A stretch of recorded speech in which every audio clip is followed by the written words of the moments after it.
Ассалаумағалейкум, құрметті достар,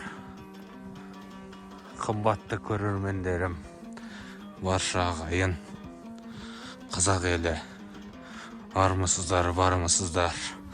Бүгін міне желтоқсан айының 21-ші жұлдызы, кеше жауған толассыз қар қазақ жерін аппақ қарға орандырып тастағаны бар. Күреңбел жазығы аппақ кілемге оранды. Қар аттың мінекей сарлығынан кеп тұр.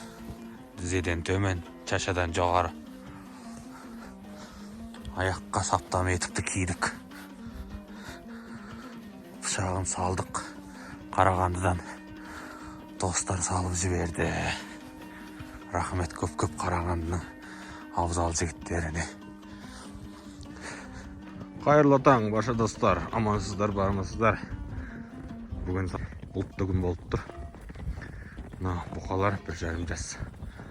Барлықтар шөлдеп қалды, сиырдың барлығына шөлдеп су берейік деп жатыр. Тұқымдық бұқалар 1,5 жас. Су шықпай жатыр, қызыл су шықпай жатыр. Қолмен шығару керек қазір. Қазір шығарамыз енді. Келіңдер, су берем. Келіңдер, хоу. Ақбақайды ұстағалы 10 күндей болып қалды.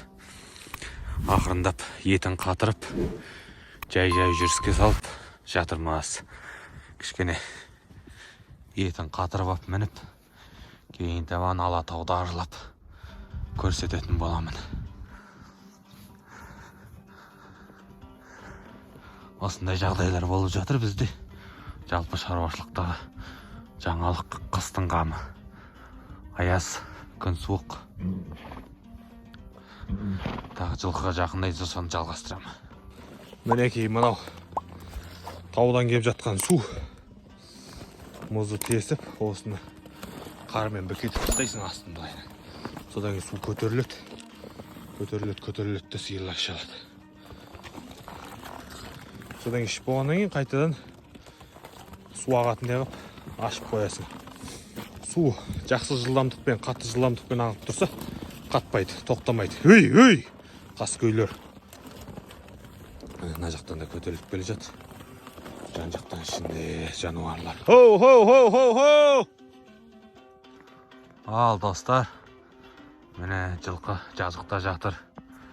Құдайға шүкір, биыл шөп деген керемет шықты. Жазықтың шөбі от болып жатыр. Бетеге бар. Бетегені теуіп қойып жылқы жатыр. Мынау торайғырдың үйірі. Бір бие бар. Әбден күзде туған. Қолына кішкентай.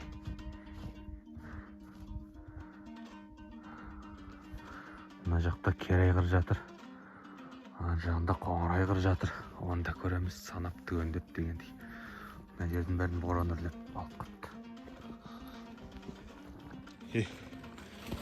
Бүгін су ішсе, ертең ішпейді, бүрсігін ішеді, күн ара ішеді сонда. Күн ара су қарып тұрмыз. Сиырды қыста су бермесең тағы болмайды. Күйін сақтай алмай қалады. Әзірше әлі шөпті бастамадық. Күнгейлердің шөбі бар. Кішкене қарап жатырмыз. Жағдайларына қарай. Қойып жүр әзірге. Қарды теуіп қойып жатыр жануарлар. Жеңдер. Биыл бұл жылқы жануары жайылыммен шықса керемет болатын еді, Құдай қаласа. Жайылыммен шығады деген үміттеміз. Ауа райы қолайлы болып, жақсы болса, бәрі жақсы болады. Так, мына жаққа кеттік. Мына жерде керайғыр жатыр. Керайғырды көрейік барып, не болып жатыр екен. Әбден жабайланып кеткен немелер. Тепкен жерлер. Қасып қар қалың. Әжептәуір.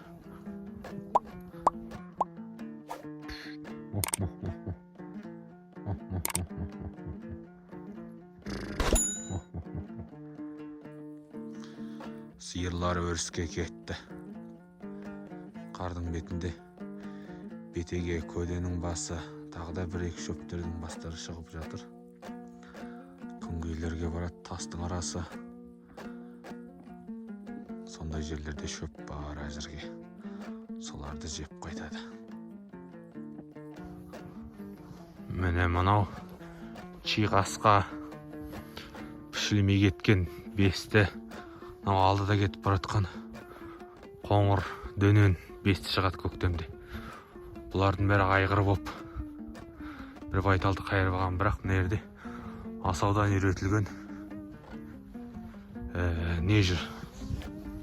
Құнан бар, мынау сүлік қара аттар екен бұлар. Мынау үйретілген құнан. Мынау қоңыр айғырдың егер.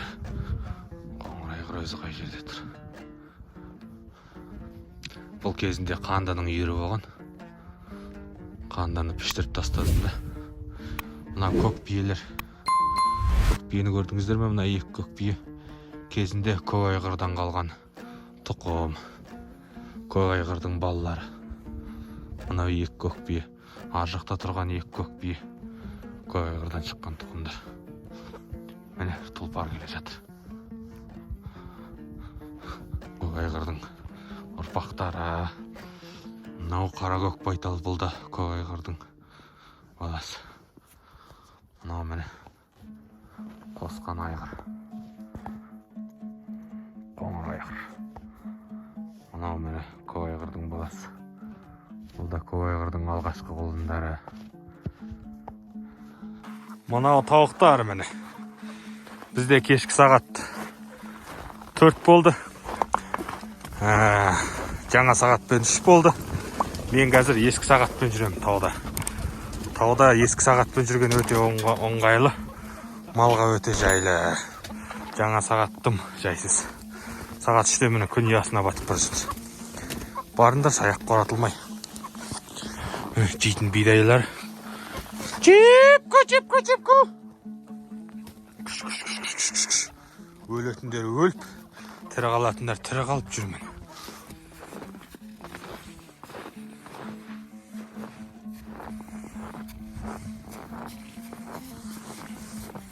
О, молодец жануар. Қане. О. Оппа. Жарайсың жануар. Тағы да береді. Оппа, красавчик.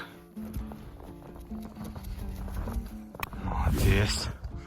Жануар.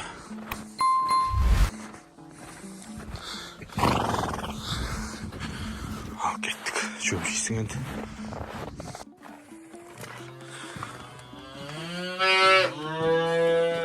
Бізде ақбақайдың тұратын қорасы, кейде ана жақта, кейде мына жақта. Бұл атына көк бұзау. Ерке әншейін. Күзде туған ерке. Мұнарда күзде туғандар бар, жазда туғаны бар.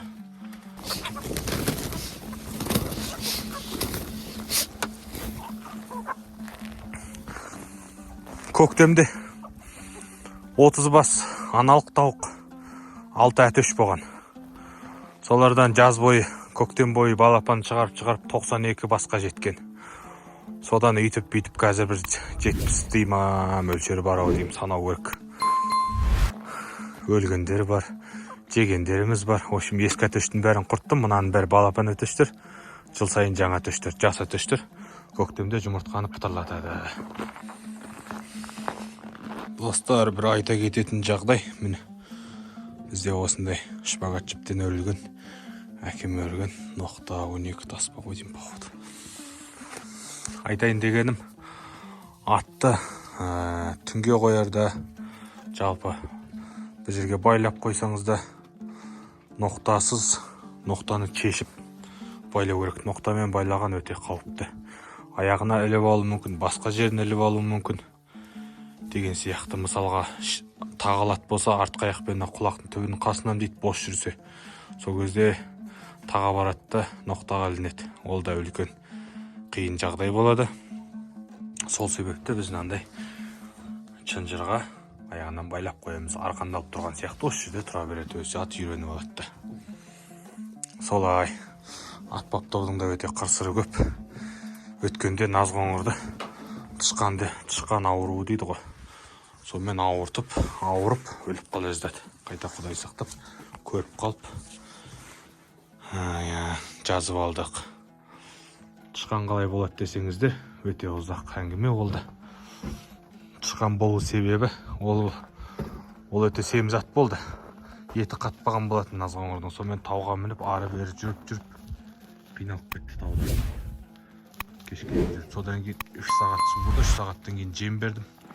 Жем бергеннен кейін бір 10 минуттан кейін бастады да аунап мына қорада аунай береді. Тартылып жетіп барсам аунап түрі бұзылып кеткен, қабағы түсіп шамасы жоқ. Сонымен алдық та тышқан болды деп сразу біліп мына құйрықтан тартып сілкіп тарту керек. Сілкіп тартқан кезде де тарту керек солайын. Соны сілкіп тартқаннан кейін қайтады. Одан кейін алдық та мұрнын үш жағын пышақпенен тіліп қан шығарып жібердік. Құлақтан да қан шығарып жібердік. Сонымен ары бері жетектеп сонымен жазылып кетті. Одан кейін де құйрықтың ұшынан біз тықса да болады екен. Тығып бізді пісіп алса тез қайтады дейді. Солай ма Ақтабан? Ақтабан крутой. Осы Ақтабанға достар еркек жігіт іздейміз. Бұйырса көктемде туға жақын арада февральда ма үйгеді. Бұл таза лайка. Осыған бір таза лайк болса, күшік алам дегендер болса, әйтпесе жөн жоған мынаған жабысып жатыр. Осыны бір таза лайкіге қосып жақсы бір күшік алсақ деген үміт бар. Пікірге жаза кетіңіздер. Талдықорған қаласында жақсы лайкларыңыз болса, осыдан күшік алайық. Солай достар, тағы да кездесерміз. Қазір қойда келеді, қойды да бір түсіріп жүрем. Ауа райы ашық, бүгін ашылды. Бұлт болған. Қазір минус 11-12 градус болып тұр аяз. Бұл болса көгесек. Осында әппақ кілем қар болып жатыр.